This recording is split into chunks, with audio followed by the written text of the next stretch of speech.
Bom dia! Hoje é quarta-feira, 22 de novembro e começa agora mais uma edição do Bom Dia Baixada. Eu sou Nathalie Nanini e vamos juntos até às 9 horas da manhã. Começamos o programa dando espaço para as notícias da região. A apreensão de cocaína no Porto de Santos bateu recorde. Na última ação, foram encontradas quase 1 tonelada de cocaína no Cais Santista. A droga estava escondida em 2 contêineres e em uma carga de proteína de soja. A apreensão da Receita Federal só foi possível com o uso de scanners e cães farejadores. A quantidade apreendida este ano já superou os números de 2016. Em 24 operações, foram mais de 11 toneladas de drogas. Ainda bem que nós contamos com a tecnologia e com o faro bem hábil desses cães heróis. E a Polícia Civil de Santos deu um importante passo para esclarecer o crime do carrinho de supermercado.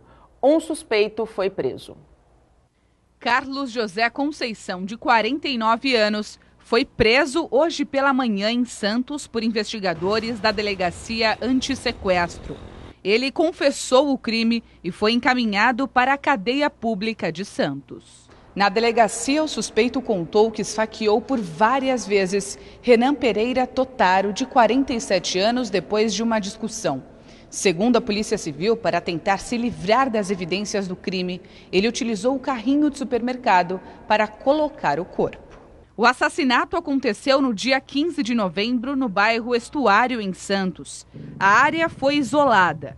No local do crime havia um colchão, tênis e pedaços de roupas. Agora vamos falar de economia. A 8ª edição da Black Friday acontece na próxima sexta-feira. A data é considerada uma das principais apostas do comércio brasileiro. Estimativas apontam um volume de negócios próximo de 2 bilhões e 200 milhões de reais, 20% a mais que no ano passado, em 2016. E é sobre a Black Friday que a gente fala a partir de agora. Para orientar os consumidores, o Bom Dia Baixada recebe o coordenador do Procon Santos, Rafael Quaresma. Rafael, seja bem-vindo à nossa bancada. Muito bom dia. Bom dia, eu que agradeço o convite. É sempre uma honra, uma satisfação poder participar. E você que está em casa ou que está saindo de casa com o seu smartphone em mãos, pode participar do nosso programa através do nosso WhatsApp, que é o 13 98877 9496, ou pela nossa fanpage no Facebook, onde nós já estamos ao vivo. Rafael, a Black Friday caiu no gosto popular dos brasileiros? Olha, Nathalie, me parece que sim, não é? Caiu no gosto e ainda mais com as adequações, as adaptações que o comércio, que os fornecedores, que os comerciantes aqui no Brasil vêm fazendo, não é? Diferentemente dos Estados Unidos, em que se concentra toda a ação, todas as ações num único dia, na última sexta-feira de novembro, tradicionalmente, aqui nós temos notícia de semanas e até mesmo do mês, né? Que é o Black November, Black Week, enfim, para a semana, de tal modo que essa é uma adequação, uma adaptação, eu não sei se descaracteriza, se melhora, enfim, porque a ideia, na essência, é a agressividade do desconto num dia específico para concentrar realmente aquele volume de vendas. Tem a sua razão de ser, lá nos Estados Unidos, por conta do Dia de Ação de Graças. E aqui, como no comércio, tradicionalmente não há uma data alusiva no mês de novembro, a Black Friday ou a Black Week, ou até o mês de novembro, acaba sendo utilizado para fazer essa ponte entre outubro, que tem o feriado do dia 12, e as compras de Natal, enfim, que vem em dezembro. Já dá até para dizer que é uma boa oportunidade de se antecipar às compras de Natal, né, Rafael? Olha, por que não? É uma possibilidade, não é? Porque uma das dicas que a gente sempre passa é para evitar a compra por impulso, até mesmo a compra desnecessária, de tal modo que nessa opção da Black Friday para a compra de Natal, você talvez consiga unir o consumidor o útil ao agradável, não é? Já aproveita as ofertas da Black Friday, desde que ele faça a lição de casa pesquisando previamente os preços praticados e com isso evite mais gastos ou outros gastos na compra de Natal. Quando você fala sobre a pesquisa prévia, o Procon realizou uma pesquisa prévia para ajudar o consumidor nessa sexta-feira ou na semana de desconto ou no mês de Isso. desconto, não é, Rafael? É verdade. Nós mais que dobramos o número de itens planilhados, basicamente nos concentramos ali entre eletrodomésticos, eletroeletrônicos, tem alguma coisa de vestuário, tem alguns livros também, enfim, a gente fez a parte de livraria, são mais de 500 itens que estão à disposição para consulta no site do Procon de Santos. Isso já foi divulgado, inclusive, pela imprensa, a gente agradece sempre o espaço, porque como temos a semana ou até mesmo o mês com estas promoções, o consumidor já se apropriou dessa lista no final do mês de outubro, no início do mês de novembro, para auxiliá-lo. Pode ser que o produto que ele pesquise, que ele procure esteja disponível na lista, pode ser que não esteja lá, mas pelo menos um referencial, um norte de preço médio praticado naquelas lojas que sabidamente as grandes redes aderem à Black Friday. Isso ele vai encontrar no site do Procon e na sexta-feira, no dia 24, no dia da Black Friday, toda a fiscalização, força máxima do Procon, junto com a Fundação Procon do Estado de São Paulo, estará na rua, estarão nas ruas estas equipes para fazer agora a comparação de preços entre aquilo que foi mapeado ao longo de setembro e outubro e aquilo que efetivamente será praticado no dia 24 de novembro. Se não houver diferença entre o que foi mapeado e o que está sendo praticado, o que pode acontecer com essa loja que se diz participante da Black Friday?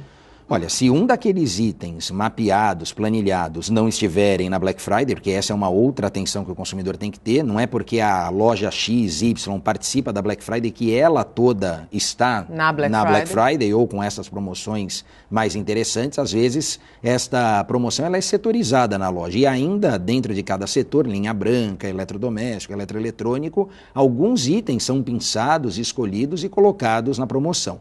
De tal modo que se aquele item planilhado não estiver na Black Friday, não há problema algum, porque não há uma obrigação do fornecedor em aderir ou participar. Agora, se aquele item mapeado, planilhado, estiver veiculado e ofertado na Black Friday como uma opção e, portanto, com uma condição especial, caso o preço praticado seja o mesmo, nós temos uma das fraudes mais comuns na Black Friday, que é justamente aquela camuflagem do preço ou aquele desconto fictício, como infelizmente alguns anos atrás, o ano passado melhorou um pouco, mas ficou conhecido, o tudo pela metade do dobro, é exatamente isso que a fiscalização constatará, quer dizer, aumento às vésperas ou dias antes da Black Friday para no dia então conceder um desconto que é ilusório, é irreal, não é? Se eu falo que o produto custa 500 e no dia da Black Friday, quer dizer, se o produto custa 500 e no dia da Black Friday ele vai a R$1.000 eu dou 50% de desconto, na verdade eu não estou dando desconto algum ao meu consumidor, de tal modo que há a possibilidade de aplicação desse percentual no preço praticado. Se o preço era 500,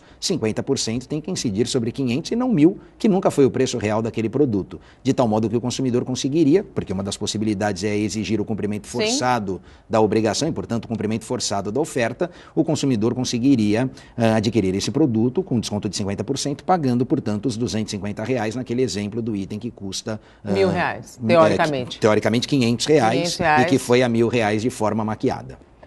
Rafael, quando você diz e coloca bem a questão da setorização dos produtos, é preciso que o consumidor também fique atento a produtos que podem vir a sair de linha e que podem estar dentro da Black Friday. É importante pesquisar nesse sentido, né? Claro, sim, é importante pesquisar, não é? O produto pode ou não sair de linha. Agora, essa descontinuidade na produção do item não desobriga o fabricante, o fornecedor, de manter as peças por um tempo razoável. A lei foi sábia nesse sentido porque ela não diz qual é o tempo, não é? Então, uns acham que isso é ruim e nós entendemos até que é bom. Muito não é? bom. Porque quando fala em tempo razoável, a razoabilidade aqui guarda relação com a vida útil do produto. Claro, eu não posso imaginar que ao descontinuar a produção de uma geladeira, por exemplo, depois de alguns meses eu não terei peça de reposição para aquele item, para aquele produto. O tempo razoável guarda relação com a vida útil e por vida útil aqui se entende alguns anos desse item que é um bem durável, não é?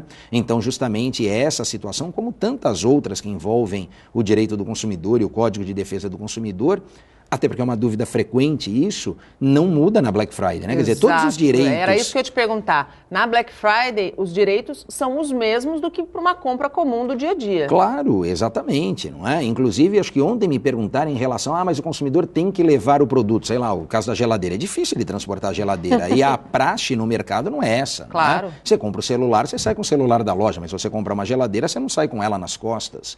Então, de tal modo que a praxe praticada no mercado mercado justamente a entrega desse item. Se houver alguma mudança em relação a isso, que não é proibido, mas é necessário que haja a comunicação prévia ao consumidor, ele precisa ser avisado antes da compra de que, olha, em razão do preço, em razão da Black Friday, disso ou daquilo, o produto não será entregue, você tem que levar. Então ele vai chamar um carreto, ou ele tem uma caminhonete, vai colocar na caçamba, enfim, ele vai ver como transporta, se interessa também o transporte. Porque às vezes o que ele vai pagar de frete, o que ele vai pagar para a locomoção... chega no valor de uma melhor, inclusive. Ou o desconto não é tão atrativo, tão atraente, e ele posterga, por exemplo, essa compra. Então todas essas variáveis que são possíveis precisam ser vistas. Agora a questão de garantia, funcionamento, etc., tudo isso está mantido. Não é razoável nós pensarmos que por conta da Black Friday eu vou comercializar um produto ao consumidor que não funciona. Isso foge a qualquer normalidade, enfim, ao parâmetro natural das coisas. E o consumidor deve sempre exigir a nota fiscal do produto, né, Rafael? Claro, sim, a nota fiscal ajuda muito, seja para a questão da garantia, seja para materializar a compra, relação jurídica travada entre as partes, não é? Com a nota fiscal eu tenho ali já demonstrado e, portanto, provado a relação estabelecida entre comprador e vendedor, no caso, o fornecedor e o consumidor, respectivamente. A Black Friday também é uma data muito esperada para quem faz comércio eletrônico, para quem lida com comércio eletrônico. As grandes redes, inclusive, em suas lojas online, às vezes ofertam muito mais desconto no ambiente eletrônico do que na loja física. Quais são os cuidados que o consumidor precisa ter quando opta por comprar um produto no universo virtual? É verdade, né? Há essa possibilidade também, até porque, embora as grandes redes atuem nos dois segmentos, elas têm naturezas jurídicas distintas ou são pessoas jurídicas distintas, né? Então você vê uma, por exemplo, que é o nome fantasia da rede, e no ambiente virtual ela tem a extensão .com, né? E, lógico, quando ela compra em bloco, e depois, quando ela comercializa, ela joga nas suas lojas, enfim, nas suas empresas que fazem parte do conglomerado, do grupo econômico ao qual ela pertence. Quais são os cuidados que o consumidor deve ter? Ele precisa se municiar aqui de elementos e informações tal qual ele faz quando vai ao comércio presencial, não é? Então, se eu tenho no comércio presencial a informação com relação a endereço físico, telefone, CNPJ, o decreto que regulamenta o comércio eletrônico, até complementando o artigo 49 do Código de Defesa do Consumidor, exige que essas informações sejam prestadas ao consumidor. Então fique atento, consumidor, na tela, na loja virtual, se há informação do CNPJ, se há o endereço físico daquela loja, porque isso facilitará, inclusive, eventual reclamação junto aos órgãos de defesa do consumidor. Se nem o endereço físico da loja você tem, como manter contato com aquela loja posteriormente, com aquela empresa? Veja também se há um telefone fixo disponível, não é? Tudo isso é necessário para blindá-lo ali das informações mínimas necessárias que darão segurança a essa compra. E aproveite também rapidamente para verificar qual é a reputação dessa loja no meio eletrônico, que falam desse prestador de serviço ou desse fornecedor no ambiente que ele explora, no ambiente eletrônico. Então veja a reputação dele na rede, nas redes sociais, e também aproveite, isso em alguns segundos você faz, visite o site do Procon, veja o ícone com a lista de sites não confiáveis, são quase 300, porque se a loja que você pretende adquirir estiver nessa lista, é porque você terá problema. Ou ela já não respondeu alguma reclamação do Procon, ou ela não atendeu o direito do consumidor. Ou ela não entregou o produto que foi comprado. Exatamente. Enfim, ela lesou o consumidor, então não seja você a próxima vítima, fuja desses 300 sites que não são confiáveis. Para a gente encerrar, Rafael, além do desconto, lojas que optam pela Black Friday, elas também muitas vezes dão parcelamentos a perder de vista. É importante que o consumidor seja informado do parcelamento com juros e do parcelamento sem juros, né, Rafael? Exatamente. Essa informação relevante que ela integra ali o negócio e, portanto, os termos da oferta, há essa possibilidade de parcelamento, como há também desde maio, na verdade desde dezembro, por força da medida provisória, que foi convertida em lei em maio desse ano e permite, é uma faculdade concedida ao comerciante, ao fornecedor, mas permite a ele que faça uma diferenciação agora do preço em razão da forma de pagamento, de tal modo que se o consumidor optar pelo pagamento à vista e em dinheiro, é possível que ele consiga algum desconto, 3%, 5%, às vezes até 10%, em razão da não utilização do cartão débito ou crédito, que gera sempre a cobrança de um percentual em razão dessa transação praticada junto à instituição financeira. Então, claro, o consumidor sabe disso, ele deve sempre optar pelo pagamento à vista, desde que ele tenha liquidez, é claro, não adianta eu comprar à vista mediante a aquisição de um crédito, né? Preciso, então, sei lá, financiar ou usar o cheque especial, aí não vale a pena. Agora, se você tem liquidez e tem esse valor disponível, na compra à vista, sem dúvida, você consegue melhores descontos, melhores condições, é bom para todo mundo. E o lojista tem que informar quando tem prazo e quando tem juros e quando não tem juros. Claro, até porque é uma faculdade também do lojista, que é uma prerrogativa dele, inclusive junto ao contrato que mantém com as administradoras de cartão de crédito, se o parcelamento será sem juros ou com juros, porque estes juros, os encargos, serão repassados ao consumidor. Então ele precisa, obviamente, saber previamente, porque às vezes não interessa, até porque o consumidor sabe também a taxa de juros praticada pelas administradoras de cartão de crédito são altíssimas. Então é o último recurso, na verdade esse recurso não deveria nem ser disponibilizado, tamanha lesividade que pode causar ao consumidor. Rafael, muito obrigado pela tua participação, um excelente trabalho na sexta-feira, porque eu tenho certeza que trabalho não faltará. Não faltará, estaremos lá à disposição, sempre uma satisfação participar. Bom dia. O Bom Dia Baixada vai para um rápido intervalo. No próximo bloco, o nosso assunto é saúde. Vamos falar de depressão, síndrome do pânico e hipnose. Não saia daí. Estamos de volta e a partir de agora vamos falar de depressão, síndrome do pânico e hipnose.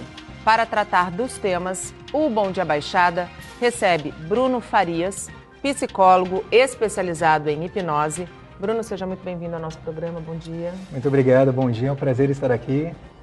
E também Kátia Moreski, psicóloga, que vai nos ajudar a falar desses temas tão importantes e delicados. Kátia, seja bem-vinda ao nosso programa. Bom dia. Bom dia, obrigada pelo convite. E você pode interagir com os nossos convidados através do nosso WhatsApp, que é o 13 988779496, ou pela nossa fanpage no Facebook, onde já estamos ao vivo desde as 8 horas da manhã.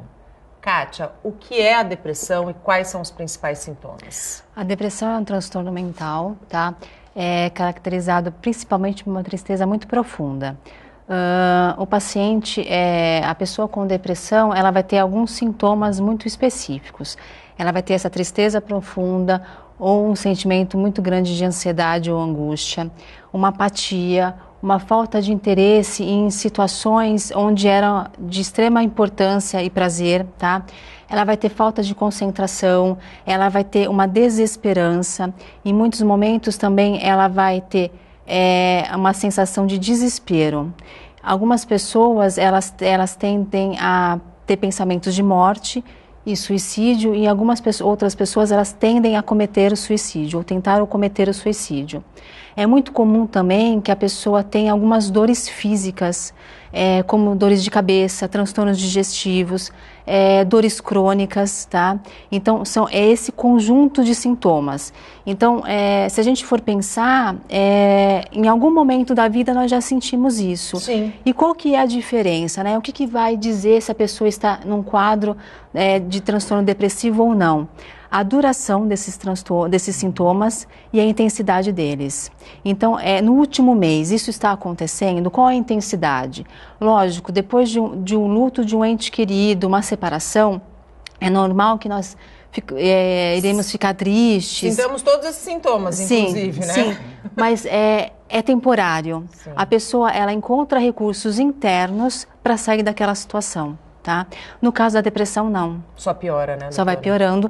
E aí, áreas da vida vão sendo afetadas. Numa depressão leve, a pessoa, ela funciona, né? Ela consegue trabalhar, ela consegue se relacionar. Na depressão moderada e severa, não. Então, áreas da vida, elas vão sendo afetadas. E as pessoas que estão ao redor também, né? Sim. É importante que quem conviva com o depressivo esteja atento aos sinais. Sim, né? sim.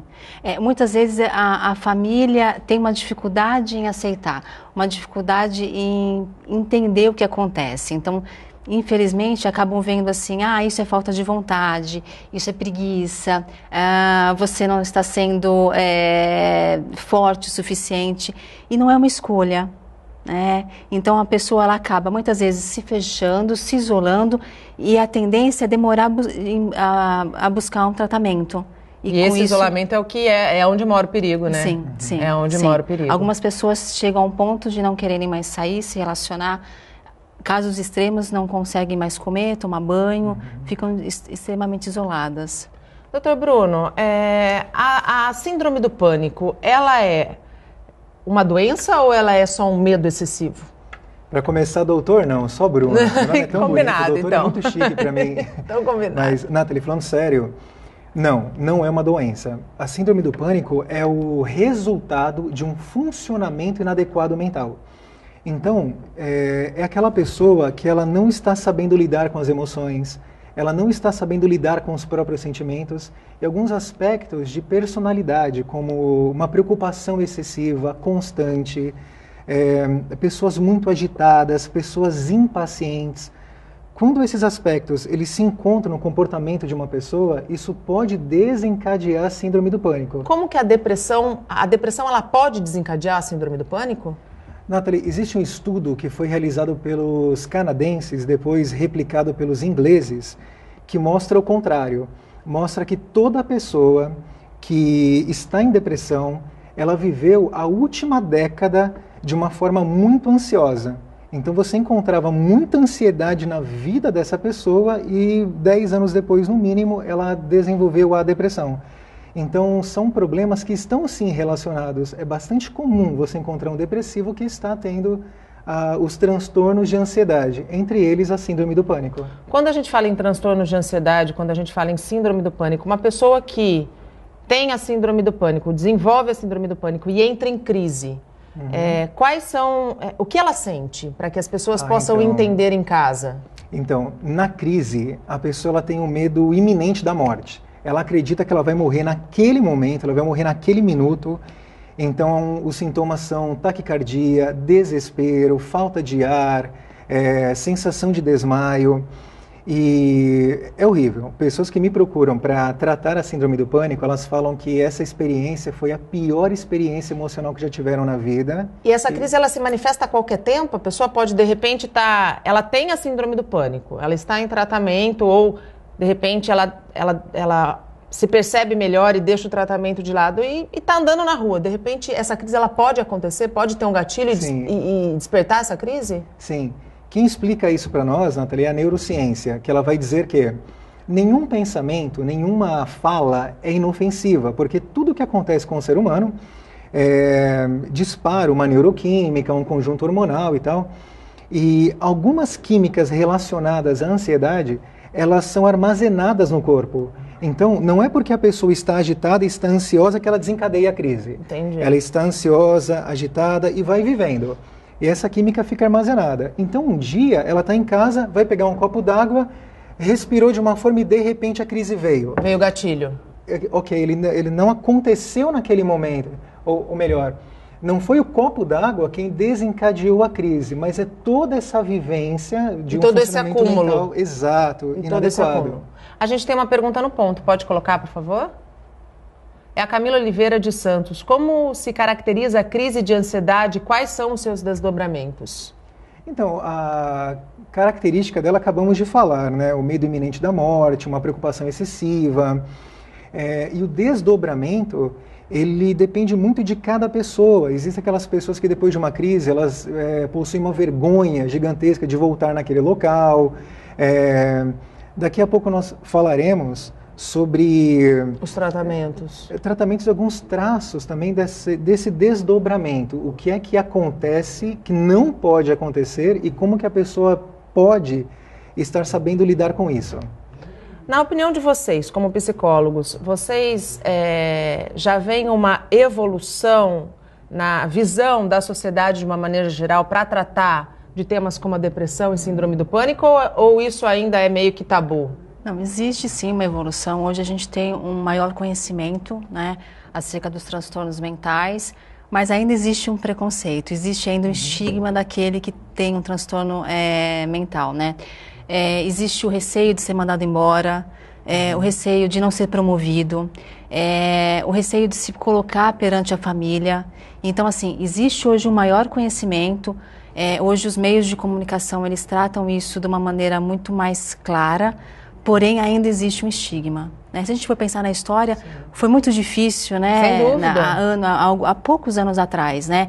Alguns transtornos mentais, as a gente está pessoas eram falando há totalmente... pouco tempo sobre suicídio, né? Sim. Setembro Amarelo foi instituído esse ano para tratar de um tema bastante delicado e que recorrente e que a sociedade, de uma maneira geral, ainda tem um pouco de receio de tirar de debaixo do tapete, né? Se a gente, no mundo, cerca de 800 mil pessoas, elas cometem suicídio. Então, vamos pensar quantas pessoas tentaram. Sem né? dúvida. Porque esse número é o resultado. Né? E quantas pessoas tentaram? E como essas 800 mil poderiam ter sido socorridas através, por exemplo, de um tratamento adequado ou simplesmente através do acolhimento. Sim. Né? Do acolhimento da família, do direcionamento correto para o profissional adequado.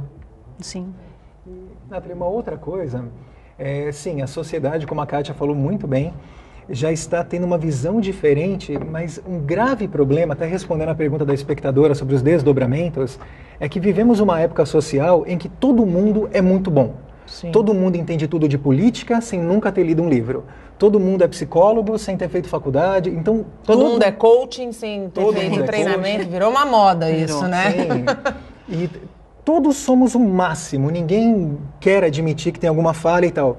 Então uma pessoa, quando ela se percebe em depressão ou com transtorno de ansiedade, ela se sente derrotada, ela se sente diminuída, fraca, porque ela acha que com ela isso não poderia ter acontecido, porque ela é muito forte, ela é segura de si e tal. E o maior problema é quando uma pessoa ela tem preconceito com o seu próprio sofrimento, ela demora para procurar ajuda especializada. Sim. E o que acontece? O desdobramento que a espectadora perguntou. O caso cronifica, e quando cronifica, a pessoa entra num estado que é muito mais difícil de tratar. Então a nossa dica é, perceber um sofrimento em si, em algum familiar, em algum amigo, procura ajuda especializada o mais rápido possível. Doutora Kátia, ou só Kátia, a depressão, uma pessoa que tem na família um pai depressivo ou uma mãe depressiva, ela precisa estar atenta? Isso é uma questão de transmissão genética ou não? Existe aí uma questão hereditária, sim. Existe a depressão, ela tem um mau funcionamento, ela tem como característica o mau funcionamento dos neurotransmissores, mas nem todo mundo reage da mesma maneira ao externo. Então, o que desencadeia muito mais são as situações de luto, de perda, de sofrimento. Isso sim pode ser um grande agravante. Quem tem um pai ou uma mãe com depressão, ele tem uma porcentagem um pouco maior. Mas não quer dizer que isso vai ser desencadeante. Isso. Né? A gente tem mais pergunta, pode pôr na tela, por favor. É o Jorge Silveira, de Praia Grande. Eu nunca tive problemas em estar em lugares fechados, mas de repente comecei a me sentir mal dentro de elevadores. Por quê? Isso pode ser uma fobia, né? Muito mais uma fobia do que uma síndrome do pânico. Sim. Quando o mal-estar ele está direcionado para um objeto específico, como no caso do Jorge, o elevador, se trata de um sintoma fóbico e não de um transtorno de ansiedade. A boa notícia, Jorge, é que existem tratamentos, então se você procurar uma ajuda, você vai ficar bem. Como que a vida moderna, você citou muito bem a questão das pessoas hoje terem uma necessidade constante de se sentirem cada vez melhores e cada vez com mais capacitação. Como que essa vida moderna e tão corrida, ela contribui, né, de uma maneira ruim, para depressão e para síndrome do pânico? Se a gente for pensar hoje no país, né, o panorama qual é, né? 12 milhões de desempregados, horrível, né? Horrível. A questão política, a dificuldade de acesso à educação, à saúde, tudo isso acaba contribuindo, sim. Além disso, a questão das mídias sociais. Ao mesmo tempo que a gente tem muita informação, nos dá a sensação que a gente não pode perder nada. A todo momento a gente tem que estar em busca de informação. Isso acaba sendo estressante também. né? E aí as redes... A necessidade de conectividade. Sim. E as redes sociais, elas trazem uma falsa felicidade, né? Sim. Tudo muito bonito. Feliz. Tá sempre todo mundo sempre muito bonito, muito bem. Muito feliz, passeando, né? E não é uma realidade, mas é aquilo que a pessoa acaba absorvendo. Então, isso pode ser também algo que vem a agravar, vem também desencadear. Quer dizer, eu olho para a minha vida, tem vários fatores positivos, mas tem os problemas, as dificuldades, e eu me deparo com aquele mundo irreal. E existe a comparação também. Sem dúvida. E isso também pode contribuir para a síndrome do pânico. Muito, né? E complementando, Kátia, a psicologia atual, ela está falando sobre uma vida espiritualizada, que não tem nada a ver com religiões e tal. Além de tudo que a Kátia citou, nós também estamos vivendo um momento social no qual ninguém mais se aceita. As pessoas acham que elas estão em desvantagem, enfim. A pessoa olha para o próprio rosto, para o próprio corpo e não se aceita como é. Ela não gosta do que vê e ela quer mudar. Então ela se inscreve numa academia, começa a fazer uma dieta. Então todo dia, quando dá o horário do treino, ela não quer ir. Ela não quer viver aquilo, ela não quer praticar aquela atividade. Mas ela se sente forçada a... Se sente forçada, e se ela não vai, existe aquele sentimento de culpa. Deixei o treino passar, tal. Quando sai do treino, vai se alimentar, não é aquilo que ela queria comer. E o que é interessante? Quando ela alcança aquele corpo mais magro ou mais musculoso, a felicidade não vem junto. Ela não se sente em paz, ela não está bem. Então, nós percebemos... Ela se sente frustrada, né? Aí vem a frustração, né? Porque ela sempre acha que precisa de mais. Então, Nathalie, nós não temos nada contra um treinamento físico, por exemplo. Mas a mudança ela tem que ser aqui. É você ter uma mentalidade onde você se gosta, ter uma vida com mais gratidão, mais alegria. E se for escolher uma atividade, que seja uma que te agrada. A mudança tem que ser sempre de dentro para fora e não de fora para dentro. Não é estético. Né? Não é estético, né? A gente não... Até porque isso aqui vai envelhecer. Nós somos, né? Isso aqui é uma casca apenas. Qual que é a importância, na opinião de vocês, de pessoas públicas, como nós tivemos o padre Marcelo Rossi, como nós tivemos recentemente o padre Fábio de Mello, falando que sofrem de depressão, no caso, que sofreram de depressão no caso do padre Marcelo Rossi e que sofrem de síndrome do pânico no caso do padre Fábio de Mello. Isso estimula as pessoas a se encorajarem a buscar ajuda ou não? Sim. As pessoas, primeiro, elas vão... aproxima, né? Tira um pouco da idealização que existe em relação à figura pública, né? Deixa muito claro que esses transtornos eles podem acontecer com qualquer pessoa e a partir do relato, muitos momentos a pessoa consegue se identificar, né? Então ela começa a escutar a tristeza profunda, um mau funcionamento no trabalho, dificuldade para dormir, ou se alimentando de maneira exagerada. Ela consegue se perceber através do discurso do outro. E com isso ela tende a buscar uma ajuda também. E querendo ou não, a questão do preconceito ela vai sendo diluída um pouco um pouco mais. Um pouco mais nessas situações. Isso também com a síndrome do pânico, né?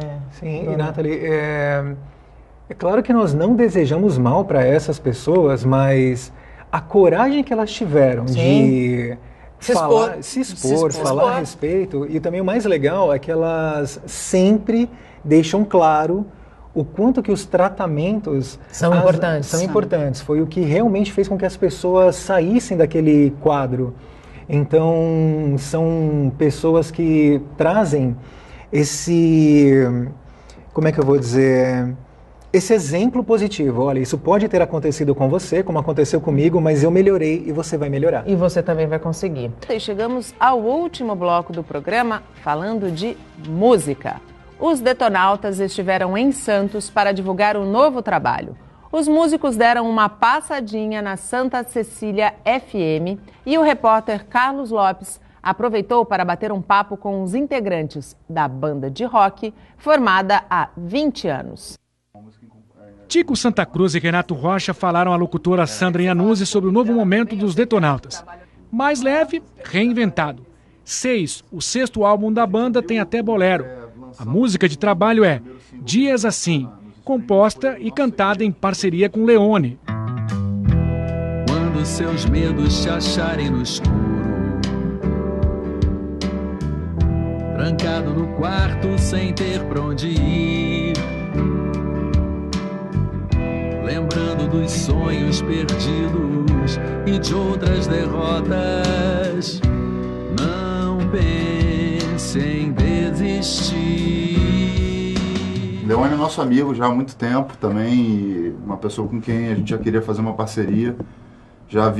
A gente já havia feito várias coisas com ele, mas nunca uma música para o Detonautas. Então eu me inspirei ouvindo uma canção um dia, que é uma música do R.E.M. que eu gosto muito, chama Everybody Hurts. E aí fiz um poema e aí mandei pro Leone. O Leone é um cara que tem uma história muito interessante junto com outros artistas, porque ele consegue musicar, né? Pegar artistas que são meio prolixos, tipo Cazuza, tipo eu, Cazuza, assim, os outros artistas com os quais ele trabalha. Tem uma história do Leone e do Cazuza que o Cazuza mandou exagerado para ele escrito, eram 3 páginas de versos e tal, e o Leone transformou nessa música que é um grande sucesso até hoje, né? Então ele musicou brilhantemente essa canção, ficou linda, a gente foi pro estúdio, pegou e fez o arranjo aí junto do Detonautas, a banda toda, e ficou muito bonito, assim, ela tem um espírito bem positivo para um momento de dificuldade, algumas pessoas se identificam muito com ela. Então é uma letra que faz as pessoas refletirem e se sentirem melhor. Eu acho que essa é uma característica desse disco. Todos nós temos dias assim, correndo pro mar de noite sem fim. Todos nós temos dias assim. Eu juro que passa, me abraça e confia em mim. Tico Santa Cruz gosta desse trabalho de campo nas rádios para divulgar as novas canções. Para ele, aproxima a banda dos fãs. É sempre bom a gente trocar uma ideia com a galera que toca o nosso som, para a gente poder olhar no olho também, porque o pessoal que está aqui por trás, na verdade, que a gente, né, quase nunca o público não vê ou não conhece, são as pessoas importantíssimas do trabalho do artista. O álbum, que conta com 10 canções, vem sendo elogiado pela crítica especializada. O que às vezes pra gente nem sempre foi unanimidade, né? A gente já recebeu várias, enfim, críticas não tão positivas, né? Mas faz parte da carreira também da gente e de qualquer artista. Então pra gente está sendo muito bacana receber essas palavras de incentivo, dizendo, alguns dizem que é o melhor momento em termos de composição da banda, de arranjos, de maturidade musical. Então eu acho que a melhor coisa a fazer é ouvir o disco para vocês tirarem suas próprias conclusões.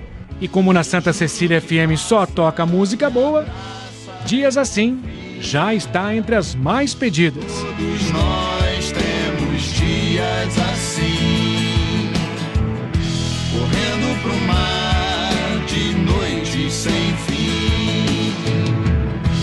Todos nós temos dias assim. Eu juro que passa, me abraça e confia em mim.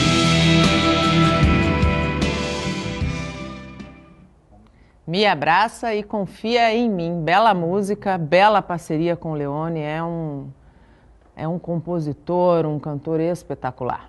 E voltamos com os nossos convidados. Hoje estão comigo na bancada Bruno Farias, psicólogo especializado em hipnose, e a psicóloga Kátia Moreski. Ainda dá tempo de você participar pelo nosso WhatsApp ou pela nossa fanpage. Nós temos aí 11 minutos até o fim do programa. Bruno, um dos tratamentos mais indicados para depressão e síndrome do pânico, quando não se opta por medicamentos, é a hipnose. Sim. Como que a hipnose é aplicada nesses casos? A hipnose é um conjunto de técnicas onde você vai trabalhar com o funcionamento da mente. Então, o objetivo da hipnose é conseguir ajudar a pessoa a ter uma resposta diferente ao ambiente, a alguns estímulos. Então, no consultório, é trabalhada uma hipnose moderna, onde a pessoa fica consciente, ela tem um estado alterado de consciência, mas ela está acordada, ela sabe de tudo o que está acontecendo. Então, se ela relata que ela tem dificuldade, por exemplo, de se sentir bem quando tal situação acontece na vida dela, ela já tentou algumas coisas e não melhorou. A hipnose ela vai conseguir, de uma forma muito eficaz, ajudar essa pessoa a alcançar esse objetivo. E são quantas sessões? Uma sessão apenas ou não? Não, depende do caso. Não, eu costumo falar que a hipnose ela é uma técnica coadjuvante do tratamento de um psicólogo. Então, a hipnoterapia ela é coadjuvante. Quanto tempo de tratamento depende muito do paciente, depende muito do caso. A hipnose é rápida? É sim, ela é mais rápida do que alguns tratamentos convencionais, tradicionais. Só que ela não é instantânea. Se uma pessoa falar que se curou numa única sessão, isso é milagre. Isso é mentira. Isso é mentira. Ou é milagre ou é mentira. Kátia, quem não opta pela hipnose, a gente sabe que existem medicamentos para o tratamento tanto da síndrome do pânico quanto da depressão. Do ponto de vista de efeitos colaterais, esses remédios evoluíram bastante? Bastante, bastante. Hoje as pessoas, elas têm sim, algumas pessoas elas sentem os efeitos colaterais, eles são sentidos como incômodos, então, e tem alguns que são bem comuns. Boca seca, às vezes tem um aumento ou uma diminuição do sono, às vezes um pouco de náuseas, baixa da libido.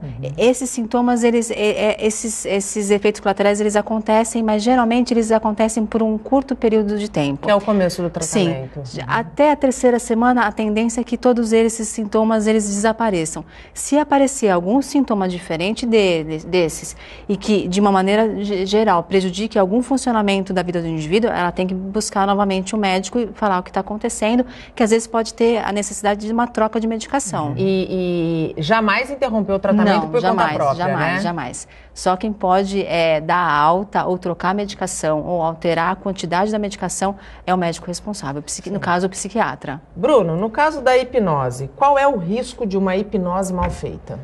Nathalie, excelente pergunta. A hipnose em si, ela não tem contraindicação. O problema é o hipnólogo despreparado. Na medicina, nós temos o CRM. Então, o médico fez uma bobagem, o CRM vai para cima. Na psicologia, temos o CRP e tal. Na hipnose, não há nenhum órgão que a regularize. Então, uma pessoa que ela fez um cursinho de final de semana, ela pode estar atendendo como hipnóloga e ninguém pode impedi-la. Então, o número de pessoas que me procuram no consultório porque passaram por profissionais despreparados é um número muito grande. E a hipnose é séria, a hipnose vai mexer com áreas muito importantes da sua vida. Então, você precisa entender quem é o profissional, qual é a sua formação, qual é a sua experiência. Um profissional despreparado, ele pode sim fazer muito mal para um paciente. E só um complemento, eu já recebi uma crítica que me disseram assim, parece que só você entende de hipnose, você acha que só você é o bonzão e tal. Gente, não é isso. O que acontece é que um profissional despreparado, ele tem muita boa vontade para ajudar quem está em sofrimento. Sim. Só que o seu conhecimento técnico é limitado e ele vai trabalhar com questões muito importantes, muito sérias. Então o maior problema da hipnose é esse, o profissional despreparado que está trabalhando com a técnica. A gente tem mais uma pergunta, pode pôr na tela, por favor? É o Antônio Azevedo de Santos. Através da hipnose é possível buscar lembranças até que idade vivida? Uau! Então, ótima pergunta. Qual é o nome do espectador? Antônio? Antônio. Antônio, essa parte de memória é uma das questões mais polêmicas da hipnose, porque é uma caixinha de surpresa. Existem pessoas que realmente conseguem resgatar memórias legítimas de idades mais remotas e tal. Só que em muitos casos, o que a pessoa lembrou foi o que ela própria inventou. Então, para você lidar com o resgate de memória, o tratamento precisa ser muito sério, muito bem pautado, com uma ótima anamnese e tudo mais, né? A gente está quase chegando no fim do programa e acho que a gente teria aqui assunto por pelo menos mais uma hora. O que eu queria deixar como recado para quem está em casa, com hipnose ou com medicamentos, é importante que quem sofre de depressão ou síndrome do pânico sempre esteja em contato com o seu especialista. Sim. E assim, percebeu alguns sintomas, percebeu que o funcionamento da vida não está mais de acordo, buscar um profissional, né, de referência e não parar o tratamento, né? É muito comum quando existe a remissão dos sintomas, tanto da depressão... A pessoa se achar curada, né? E ela para, tanto a psicoterapia como a medicação e pode retomar esses sintomas, eles vão retornar e às vezes muito mais fortes. Potencializados. Então assim, esperar que o profissional dê a alta. E mesmo com a alta, é importante estar atento, por quê? Porque em outro momento da vida, dependendo do tipo de sofrimento, o quanto a pessoa está sem recursos internos... Pode voltar. Naquele momento pode voltar. E ela tem que buscar novamente a ajuda. Nunca esperar aquele quadro se instalar novamente. No caso da hipnose, a hipnose ela é um complemento ao tratamento. Ela não pode ser feita sem o acompanhamento de uma terapia, de um terapeuta, de um acompanhamento médico. E sabe por quê, Nathalie? Porque assim, se uma pessoa, por exemplo, chegar num consultório de um hipnólogo e falar, eu estou com uma tristeza profunda, a hipnose arranca a minha tristeza, na hora, você vai sair do consultório sem sentir a tristeza. Só que você não está curado. A hipnose removeu os sintomas, mas se essa pessoa ela não continuar o tratamento com um bom psicólogo, uma boa psicóloga, essa tristeza vai voltar e vai voltar piorada, porque o sintoma, ele tem uma origem, ele tem uma causa, e é na causa que nós temos que tratar para a pessoa chegar na cura, não é só removendo o sintoma. Pessoal, eu queria agradecer demais a participação de vocês. Bruno, muito obrigado. É um prazer. Parabéns pela tua trajetória como hipnólogo. Eu acho muito importante deixar claro que é importante procurar sempre um profissional qualificado. Se você tem depressão, síndrome do pânico ou outras doenças que podem ser tratadas com a hipnose, que você busque sempre o profissional qualificado. A gente não desmerece, porque como você bem disse, existem pessoas sempre muito bem intencionadas, né? Mas a gente precisa pensar no resultado final de um tratamento. E ele só vai ser bem sucedido quando tem, na outra ponta, um profissional qualificado. Então, muito obrigado pela tua participação. Eu que agradeço. Seja sempre muito bem-vindo. Obrigado de coração. Prazer estar aqui. Kátia, muito obrigado pela tua participação, pelas informações extremamente importantes, deixando claro que, sentindo qualquer sintoma aqui relatado, com insistência, com permanência, fale, não tenha vergonha, busque ajuda. Busque ajuda, sim. Muito obrigada. Eu que agradeço. O Bom Dia Baixada fica por aqui. Você pode ficar bem informado sobre tudo o que acontece na região e no mundo acessando o Santa Portal. Não esqueça de curtir nossa fanpage no Facebook e nossa página no Instagram e no Twitter. Eu volto amanhã, às 8 horas da manhã.